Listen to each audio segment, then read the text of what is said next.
Well, hey guys, this is Aaron with Bird Be Gone coming back with another installment of Ask an Expert. Today I am joined once again by my esteemed colleagues Mike Doughtery and Bryan Donoho. How are you guys doing? Outstanding. Doing good. Outstanding. Good. Happy to be here. It's Friday. It is. We're out of our homes. Can't ask for anything more. Good It to is be sunny out. outside. Little things in life that please, right? Absolutely. Well, today we are talking about a fun topic, a topic with a lot of information about it. We're talking about a site evaluation. So today our podcast content is specifically geared towards those that are in the wildlife industry or pest control industry that are trying to support your customers to have a pest bird free environment. So Mike, why don't you just kick us off and tell us a little bit about what a site evaluation is and why it's important. Why it's important? Well, you got to back up the number if you're going to give somebody a number to do some bird control. But the site evaluation takes all the information that you've gathered, building height, length of the parapet ledge, how big the area is going to be netted, what are some surrounding factors that are contributing to the bird problem. So you're taking all of this information, and we have something we can send to you on a file. Taking all this information, and you take that information from the site evaluation and put it into your proposal. Yeah. In a bigger picture, you're taking that information and using it, not all of it, but just using part of it to make your proposal, to put the reasons why they're experiencing these problems and why they need to spend some money on it to alleviate their bird problem. Yep. In my mind, site evaluation, and you have more experience than I do in this industry. You've been doing this a long time. Have done more than I have. I'm just looking at site evaluation as addressing and kind of laying the groundwork and figuring out what areas of a certain site are giving the customers problems. And it's basically you are constructing your map of what needs to be done so you can show the customer in terms they're going to understand, and then be able to offer them a solution based on the plans that you've given them that they understand. We're in kind of a unique industry, so not everybody knows what a net spike is or what a multi-purpose cable bracket is or they don't need to know all of that stuff. What avian block is. They will soon. After our podcast they'll know what avian block is, but as of now, it's kind of foreign. It's a niche industry, so it's just kind of drawing a map of what needs to be done. That's how I perceive it. Absolutely, it's all of the above. What are how long do you think it's going to take you? Right. What are your lift requirements? We'll get into the Google Earth part. I learned something new about it on the other day. So I know we've kind of mentioned a lot of the different pieces of information a person would want to try to gather on a site evaluation. Right. Let's maybe go through, and I'll throw up on the screen literally right now. You're going to see a picture of our site evaluation, and you can request this PDF document from anyone that you call in and get on the phone at Bird Be Gone. They'll be happy to get it to you. And if you can't just visualize going from the top down all the way through that whole document, what are the key questions they're trying to get answers to, and why are they important? That is me. Beginning anything with bird control, it's identify the bird. Where is the bird on the building? Is it covered or not covered? And how many are there? Those are your first three questions that need to be answered. And it does that. It does that in the site evaluation, but more details as far as what kind of, is it a parapet ledge? Is it a loading dock? Things like that. But the initial site evaluation is what kind of birds? Where are they? How many? Yep. At the bare minimum. But If you can't get anything else. Correct. What kind of bird. What they're doing is probably important too. We'll probably get into the different industry terminology for what is it covered or not covered, basically. Loafing is a word, which will come up again in this podcast. That's what I'm going to do tonight after I'm done with work. I'm going to loaf a little bit. Look up roosting. Look up roosting. It kind of means loafing. Just loafing around. So anyway, so that's the bare minimum. Yep. Yeah, so we're identifying the bird. Is it a protected species, non-protected species? We've had a couple podcasts talking about those details. The behavior is important. We've also briefly mentioned in earlier podcasts the difference between a resident bird population and a non-resident bird population. That's going to have a significant impact on the type of bird control solutions you recommend. And then you also mentioned about height of the building. That's going to drive what? Why is the height of the structure or where the bird problem is on the structure It's and going to board. dictate what size lift you're going to need to use to access that area, because birds can fly up there easily. We can't. Yep, there you go. Right. So those are all things to take into consideration. Yep, and then if we're talking about bringing a lift into the equation, you talk about access. How close can you get that lift to the structure? If you're in a road that's going next to the structure, do you need a permit?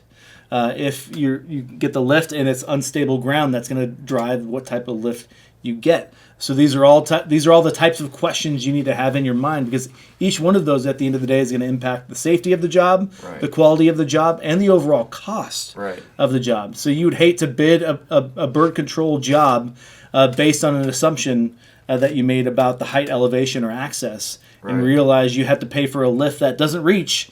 Then you have to pay for another lift that's longer and more expensive, and you'll be underwater in that job. So it's a lot of specific questions and details that if you don't answer them, it can be a scary prospect for you. But that is why we're here, Right. right? That's right. We're gonna So help if you you. don't know what to do, the questions to ask, we will literally call any of us. We'll sit on the phone with you for a half hour and go through the entire site evaluation document to make sure you understand everything from top to bottom.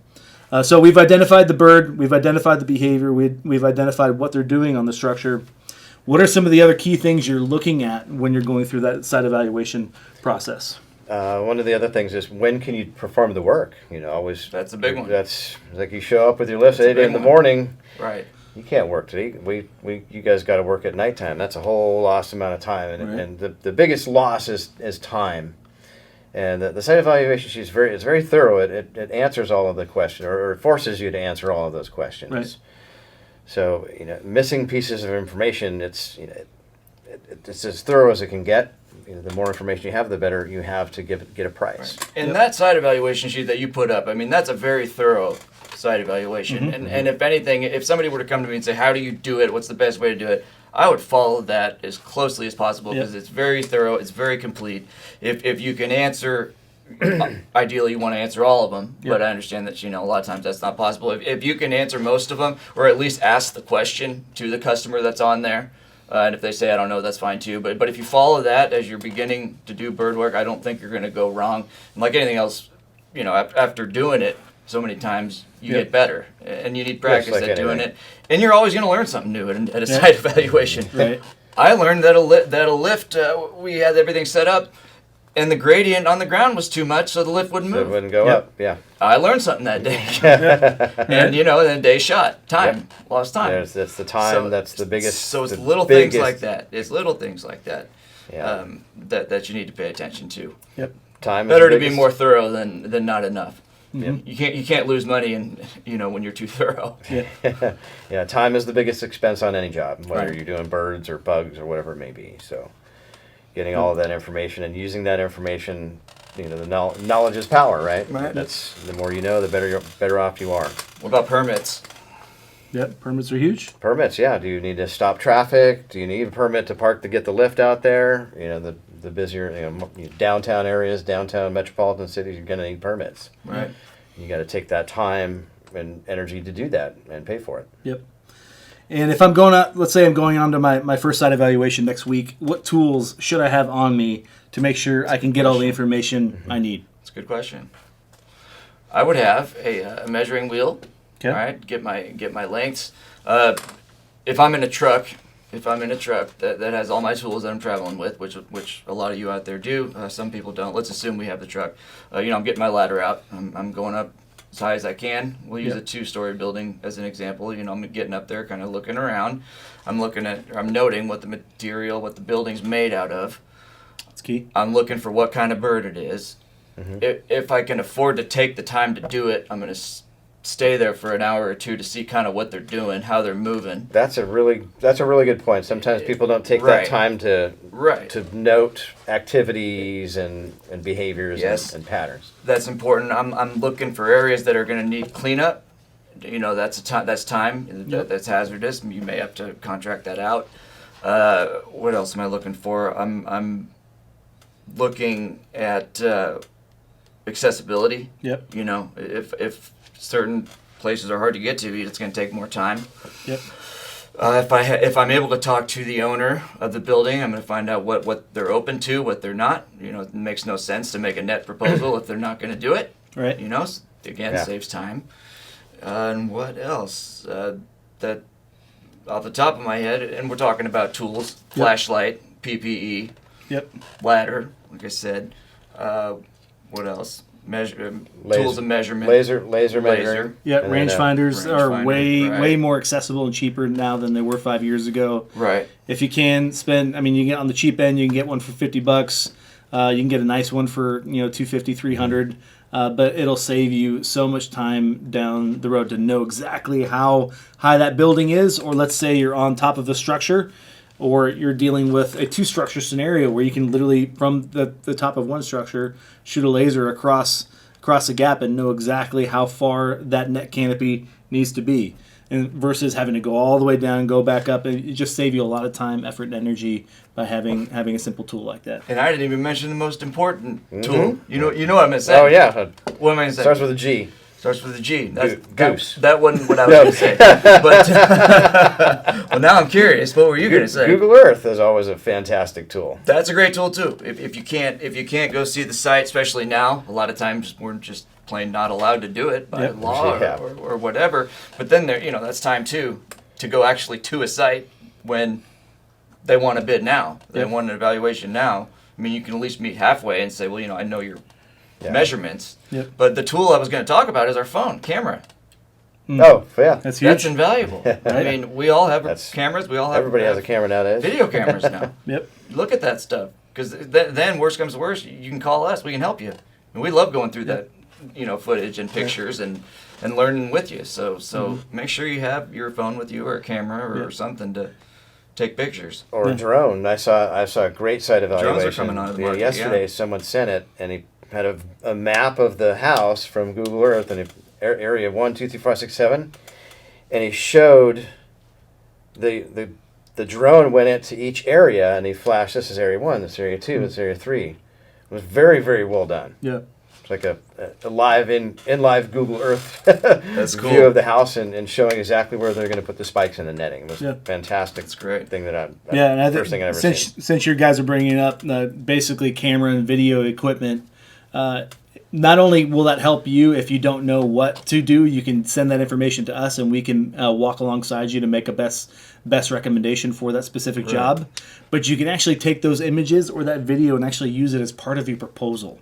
Absolutely. Good point. If I'm an end user and I'm talking with 2 or 3 different service providers, you can actually set yourself apart by the overall level of professionalism of your presentation. True. So if you can visualize what the before pictures are and maybe do some work with those pictures, like, hey, this is what it can look like with the products installed, do that. And if you don't know how to do that, call me. That's literally what I can do for you. I'm happy to help you with those proposals because the more jobs you close, the more product we sell. And this is a relationship. We want you guys to build your businesses by selling more jobs. And if we can help you do that, that's why I'm literally here. But take that information, take that video, take those pictures, and actually use them to create a professional proposal for that job. Some people even keep portfolios of work they've done, so you can kind of get an idea. That's I'm thinking of some really good companies who use that and use it effectively. Absolutely, super. Like, hey, Right. The nice thing about that is when someone shows them a building that they've done, and they're like, oh, I've been to that supermarket. Right. Oh wow, I never even noticed there was netting there. Correct. Yep. Fantastic selling point Correct. because the customer always wants to know, well, what is it going to look like on my building? And if you Right. show them something you've done and they never noticed it, that's a great selling point. Yes. Yeah. Well, I know you mentioned Google Earth earlier. So how can I use a Google Earth to improve the quality of my site evaluation? I don't know if improving the quality is what I would look at it as. I would look at it as an alternative and a tool to make it happen faster than what would normally take. Sure. Prices of gas expensive, time it's expensive to go out there. So it can give you a quality, site evaluation without actually having to go there. I know a lot of companies, resources are limited, and you don't have people who can go in all different directions to do it. So we can look at the top of a building. So you're saying I have birds on the ledge of my building. Yep. We can look at the perimeter on top. If you're saying we have birds on the AC units on top, we can see that. Right. We have the measurements. We know what needs to be done, and we can tell you what needs to be done.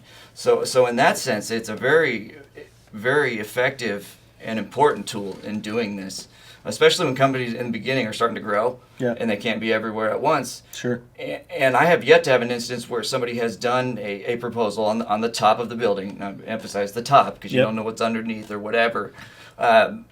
I have yet to hear of someone who used Google Earth to do it that got burned by it. Yeah. It's been pretty solid. And to my surprise, because you expect it to have its glitches. You do have to check when the image was taken. True. You really, it's at the bottom. You got to make sure it wasn't like, 2005. Yep. You just got to make sure how current it is. Just Right. to That's a good if, point. if you're going to do that, you always need to go to a site evaluation. That's a good tool to help you look at it. I use it in my respect when I'm going to help somebody out or visit. I take a screenshot of that, take some basic measurements and place I think where birds might be, but I have it on the clipboard and I show up with it, and you can write your other notes on it as well. Yeah. So it's a fantastic tool to assist you in writing your proposals. Yeah. Because you can take the picture, you can do it in paint and say, hey, we're gonna cover this area, this area, and this area with spikes, and these other areas with netting. Yep. Right. And put that in your proposal to show exactly where you're going to install bird control products. Yep. And a little tip I say too is overestimate a little bit when it comes to material costs. Oh, absolutely. Go a little higher. Yep. Just you'd rather have too much than not enough. Oh, absolutely. So that's just one of those little things to pay attention to and to take into consideration. And I know one of the things that I found helpful with Google Earth is because oftentimes we can't travel. Sometimes we can travel out into the market and take a look at jobs with people. Sometimes we can't. In the event that we can't, one of the first things I do is I find the structure on Google Earth, but then I zoom out and I check and see if there's any habitat or man-made feature that is going to provide a consistent food source, like a landfill or recycling center, or maybe it's food processing or a park. School. Schools usually have lots of pigeons, so look for those things that will. That's a good point. Help promote a larger pigeon population. Right. Well, you mentioned earlier it's always fun to learn something new. You mentioned you just learned something with Google Earth. What was it you learned? Oh yeah, so you can put it in 3D mode, and then you take the cursor and you put it on the top of the building that you're looking at, and then you look at the elevation. Oh, okay. Pull it off of that and put it on the ground, and note the change in elevation will tell exactly how high the building is. So we can get height now. Look at that. Look at that. Doughtery for the win. Man. The master class. Never cease to amaze. Man. So oftentimes, particularly if you're providing service for larger commercial buildings, there might be multiple locations. So you're providing that site evaluation. We've already talked through some of the details. So your site evaluation is very, very thorough. Right? One of the things you're looking for, okay, the bird problems are here now. Where may they go once you address that problem location? Because the likelihood of them in a large industrial setting of them moving is high. And if you can make that recommendation to your customer that, hey, they're probably going to move here, I would include that on your proposal. Or maybe you recognize, hey, there's five places where pest bird activity is, and you've already had the conversation with your customer. They don't have the budget to attack all 5 right off the bat. How would you prioritize it? And you can use that site evaluation tool to mark out those key areas and your recommendations regarding how you would attack the overall bird control program at that location. You bring up a really good point with that, because do your site evaluations thoroughly. Yep. If the customer doesn't want to do the whole thing, you can narrow it down to, all right, if you have to choose, let's do this, this, and this, because this is going to reduce it. Yep. Most bang for your buck type thing, and then you come back and get rid of it. So that's a good point. I'm glad you said that. Because sometimes people don't have the time or the funds to do the whole thing, but you can do it enough to where it's going to help, and it's going to improve their quality of operation and sanitation and all that good stuff. Yeah. So and then you have the last 2 pieces of the puzzle when they're ready, and they have that, and you know that, and you follow up and you go from there. Yeah. That's I always use that. The customer is always going to take you to their area of most concern. Correct. They'll take you there first. They may have 3 or 4 areas, but it's you do want to segment it out. Like area A, that's obviously the place they took you first. A, B, C, D. Again, they probably don't want to sign off on all 4 or 5 of them. So focus on the first one, gain their trust, and succeed at it. I found most of the guys talk about it when they have success with multiple locations or areas. They find that when they have the first success, the customer gains more trust of them, and then it's like, okay, then it spills over to the area B, and then or do B and C, and then the focus on getting them. Obviously it's good to get them all together, but more often than not, they happen in A, B, C, D, E, F, and G kind of thing. Segment it out. And I think a good place to close the conversation about site evaluation is that it's very, very easy to get lost in all of the details of a site evaluation tool. And like Bryan said earlier, the more you do it, the more comfortable you're going to be with the entire process.